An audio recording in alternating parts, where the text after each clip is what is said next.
doing problem number 4. We're still in chapter 5, section 4. We're trying to apply all of our trig ratios and right triangles.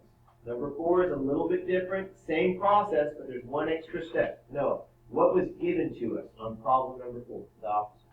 Okay, give me the angles. I don't have the specifically which angle. Okay, so capital B. Capital B, thank you. And what is capital B equal to? 64 degrees. 64 degrees. What other side was given to us? Lowercase b, which is your opposite. Lowercase b, which is what? Your opposite of. Okay, but what's the distance? 19.2. Thank you. That's what I was looking And for. you're looking for A. We're looking for lowercase a. So right here, the very first thing I'm going to do, this triangle is not drawn to scale. I'm calling this 64 degrees right in here, which obviously it's not 64 degrees. We're just using this triangle as a guide. We're going to draw the arrow going across. And like Noah said, we were given our opposite side, which is 19.2 units. So what was given to us, everybody, was the opposite side. What we're looking to find is our adjacent side, because C always represents our hypotenuse in this right triangle. Okay? So, once we have an opposite and adjacent, that lets us know we're dealing with the concept of tangent.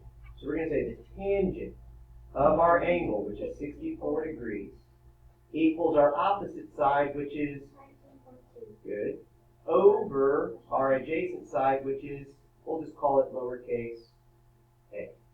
So understand what we've just done is we've compared what? We've compared our opposite side over our adjacent side. We're going to put the tangent of 64 over a 1. Now, the last one we did was really, really, really easy, right? Because if we go back to our last problem, when we were done cross multiply, what happens when we cross multiply? We got what? B times 1. And automatically you know you were done. This time when we cross multiply, it's not as clear. Because when we cross multiply, one of our cross products is A times the tangent of 64. And A times the tangent of 64 is equal to 19.2. Which basically means this. If you go back to like the 4th grade, when you guys had problems like this, a number out there in the world multiplied times the tangent of 64 equals 19.2. That's what basically we're looking for. What number times this equals... Divide it. Yes. All right, now that you said divide it, what do we need to divide both sides? 19.2. No, A. No, tangent 64. Wait, say it, Marley. 64. Close. Tangent 64. Yes, the tangent. You have to divide both sides by the tangent of 64. Not just the number 64, because what does 64 represent? That represents our angle.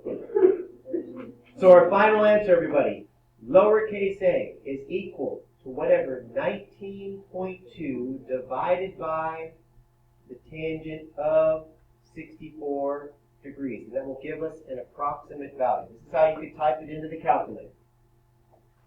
19.2 divided by the tangent of 64, close parentheses, enter. 9.4. So 9.36, which rounds to a 9.4. 9.4 units. Now, what was different about this one? We set it up the exact same way, but at the very, very, very end, what did you have to divide by? The tangent of 64. So understand, when you guys are doing these problems, it's either the really easy method or it's slightly more difficult. Okay, where's the variable in this one? Where's the variable located? On the bottom. Where was the variable located on the other one? So that's one way or the other. So if it's on top, it's easy. If it's on bottom, remember, you got to go one more step. Okay? The dividing part. So either the variable's where? In the numerator or the variable's in the denominator. When it's in the numerator, you're going to multiply. When it's in the denominator, eventually you're going to do what? Eventually you're going to divide by the tangent or the cosine or the sine or whatever angle you're using. All right, hopefully that was